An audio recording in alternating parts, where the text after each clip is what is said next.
Hi everyone, it's Amy and I'm here today to do my October wrap-up, which should be the last one that I finally caught up with, and then I'll be on to hopefully more regular wrap-ups from here on into the future. Also, it's a slash. Goodreads is hating me at the moment because I keep track of my books like many people through Goodreads, and I look at my read and I go through and look at what I read in September and so on and so forth. For some reason it's not recording all the books I'm reading at the moment, or definitely not in September. So I filmed it and I was like, oh, I've only read 5 books. That's really bizarre. Lots of stuff going on, so I assumed that was correct.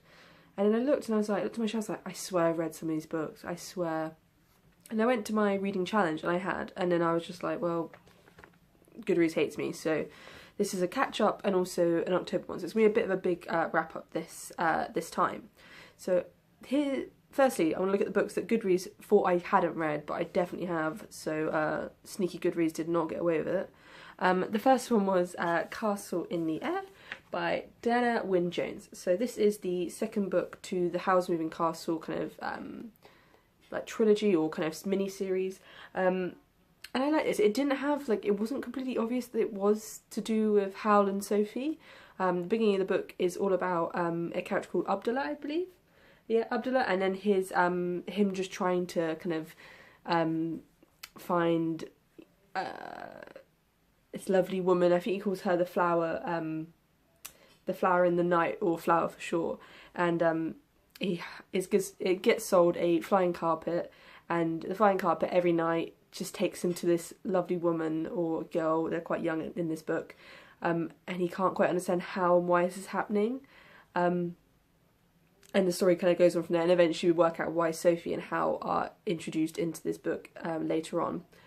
I enjoyed this. It's definitely a different book than what I usually read. It's very much young children's fiction, which I was surprised by, because when I went to try and find Waterstones, it wasn't even in the teen fiction, it was in the young children's fiction. I still like it, and it's still like a light and easy read, but it wasn't like my favourite. I really enjoyed Howl's Moving Castle, and I really enjoyed the film.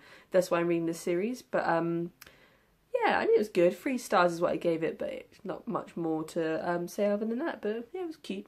I'll give it that. The next book I read, which I was sure I'd read, and that's why it led to me finding out about Goodreads being a bit of a butt at the moment, is Pyramids. Pyramids by Terry Pratchett.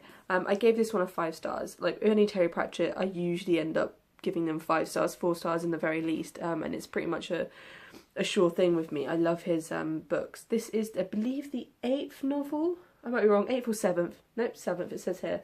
And this is a start of a new series. This is part of, I think this is the Assassin's Guild mini kind of series within the whole Discworld kind of amount of books.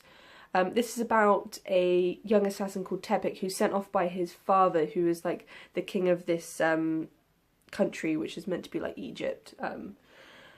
And he's sent off to learn a trade, and that is assassins, or the assassins in Ankh-Morpork. I think then his father is then killed, or ends up dying.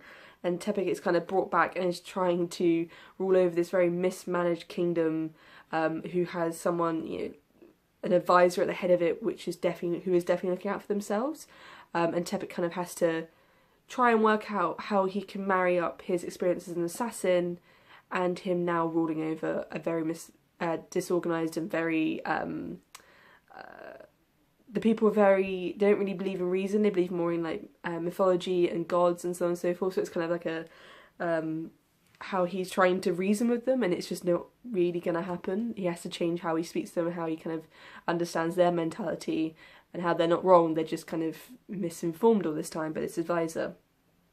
I really adored this one. It was very, very humorous as usual. It was very clever as well. I liked how it kind of took the mick out of, not took the mick, but kind of showed light on how people can just believe so much in gods and such, and kind of how that kind of holds them back, or kind of can be quite an interesting dialogue between 2 different types of people.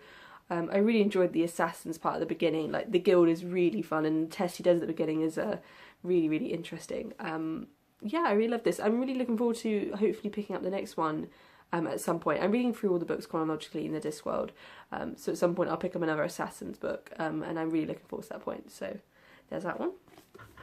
The next book I read is this one, which is Ordinary Men, Reserve Police Battalion 101 and the Final Solution in Poland by Christopher R. Browning. I gave this one 5 stars. Again, I knew I'd give this one 5 stars. This was a book I talked about before my channel when I was going through my non-fiction.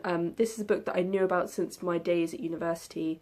It came on high recommendations from a lot of people who read it during my Holocaust kind of lessons or lectures. I did a module on it in my second year.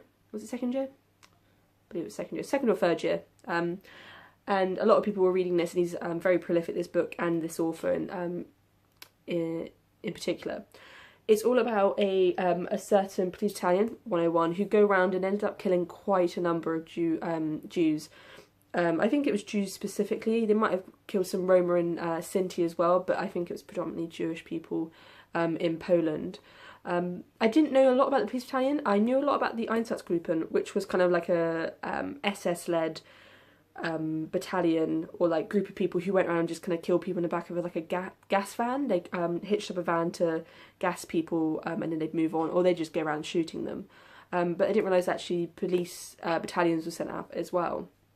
It was really interesting. It was the whole time, you know, the title gives away, Ordinary Men. It's talking about how these men could actually do it, and it does go through some kind of accounts of people who were in the battalion or kind of in similar situations, and how some of the men actually really struggle with this, and some of the men were actually very ill due to the psychological stress they were under.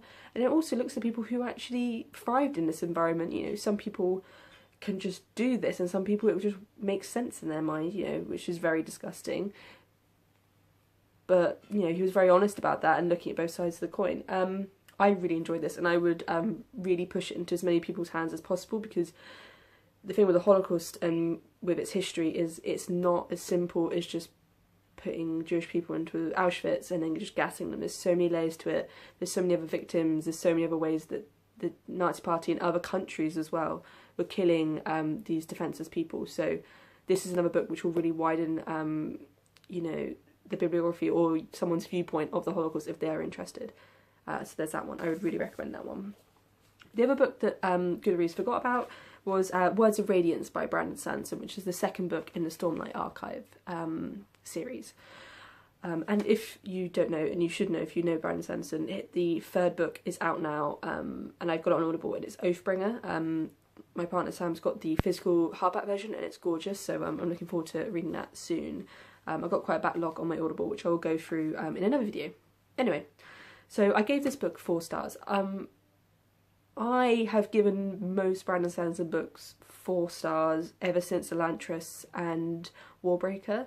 Those two were the first books I listened to or read of Brandon Sanderson, and nothing's ever equalled it. I think it's because the series that I read afterwards, there's so much left kind of open, that because it's not resolved in my head and it's all very jumbled, I enjoy it, but I don't feel like I fully enjoy it because there's so much for me to kind of understand and detangle, so that kind of holds me back. I really enjoyed this. It focused a lot more on Yasna and Shallan, which I really enjoyed. There, like I said in my first review, my review of the first book of this Stormlight Archive series, I much prefer those as characters, I believe. So I think I probably preferred this second book a lot more. I do know that there's still a lot left open. That's why I'm kind of don't know what to say too much, because I think one of the big things is actually solved up in the prologue of the third book. So I don't want to comment too much because it's a series and I don't want to say anything if people haven't read it, but I think I prefer the second one to the first one, and I'm really looking forward to reading the third one, which I hope is a 5-star read. I think this whole series in total is much better than the Mistborn trilogy. I much prefer it, and I'm looking forward to reading some of the kind of backstory books to do with the Mistborn series, which I haven't read yet, and the Arcadium Unbounded, I believe. I don't know if I've got it here, but Sam's got it, and it's kind of like little short stories that kind of weave into all the other books that Sanderson has written. So yeah, 4 stars, and I look forward to the third one, which I'll be reading hopefully shortly. Now on to the books I read in October. So there's some that you've already seen, and I'll just whiz through them really quickly. So the first book I read was Philip Springer's A History of a Disappearance, the story of a forgotten Polish town, and I gave this one 4 stars. Then I read Ernest Hemingway's A Movable Feast, and I gave this 3 stars. I then read Virginia Woolf's To the Lighthouse, and I also gave this one 3 stars. I also read The Nix by Nathan Hill, and I gave that one 5 stars. And if you saw what I said about it, please go read it or listen to it. It is fantastic. And then on to books I haven't wrapped up fully on this channel just yet. And the first one is Gyo. So this is a book by Junji Ito, which is a Japanese manga writer or producer. I know what I say, because obviously manga's like writing, but also beautiful artwork as well. But Junji Ito is specifically a horror manga writer, and I've read, what did I read before? Uzumaki was the one I read before. So these are beautiful, look. Uzumaki and Gyo. So Uzumaki I read before, and that was brilliant. I think I gave that one 4 or 5 stars. Gyo I gave 4 stars, I believe. Yeah, 4 stars. This is all around kind of this weird stench of death, which is surrounding this Japanese island. And then these kind of robotic fish-like creatures start coming out of the water and lay menace to the island, and then also mainland Japan and Tokyo. It's really good. It wasn't as good as Uzumaki, most definitely, but it's shorter and, you know, some really interesting bits. So, like, there's that bit there where, like, some humans get attacked and become these kind of mechanical creatures, and yeah, I don't want to give it away because obviously it's short, and it's definitely something just to go into and read. But I would recommend all of Junji Ito's mangas, and I'm really glad that Sam, my partner, started buying these and that I get to read them as well. So there's that one, 4 stars to Gyo. I then read a book on my Kindle, which was The Prisoners of Geography by Tim Marshall, I believe. Yeah, Tim Marshall, and I gave this one 4 stars. This was all about the effects that kind of borders or frontiers, they're more known as, and general geography have on the politics and the culture of specific countries. So, for instance, he talks about the US, who have kind of this space which really isn't encumbered by many other countries. So you have the East and West, they have both oceans open to them. You know, it's very fertile land. Canada to the north don't really pose much of a problem to them. Mexico to the south, there's a massive expanse of kind of wasteland that's between them. So there's not much to worry. There's not much to worry about in terms of territory, and their geography, thus leading them to become like a great nation. There's other stuff such as Europe, which is definitely amalgamation of different countries, but also very much separated from each other. You know, you have the Pyrenees, which cut Spain from France quite drastically. You have some regions that have a lot of rivers and therefore lead to a lot of trade, and some that aren't and therefore have taken time to come into the, you know, modern world. Yeah, it's really fascinating. I really recommend it. I kind of wish I'd read it physically. I really want to buy the physical book. But yeah, I really recommend it. I really enjoy this subject, and I'm looking to read his second book, which is Worth Dying For, and it's talking about the flags and the meaning they have behind it. And I'm starting off with the US, I believe. That's the first chapter. So that'd be really interesting. So yeah, I recommend that book. And the last book I have to talk about today is another one by Terry Pratchett, and that is The Illustrated Eric by Terry Pratchett, like I said, and it's illustrated by Josh Kirby, who do all of the books. But this was, I wasn't looking forward to this because it's illustrated. I thought, oh, what is it? Is it just a hitch on?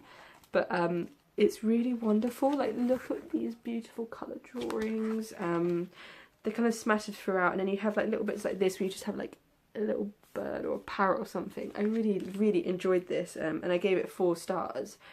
I think I didn't give it more just because I really enjoy it when Terry Pratchett really kind of lets rip and like has a long kind of book to kind of really stretch himself out over, and this is quite short. I think I read this in 2 days.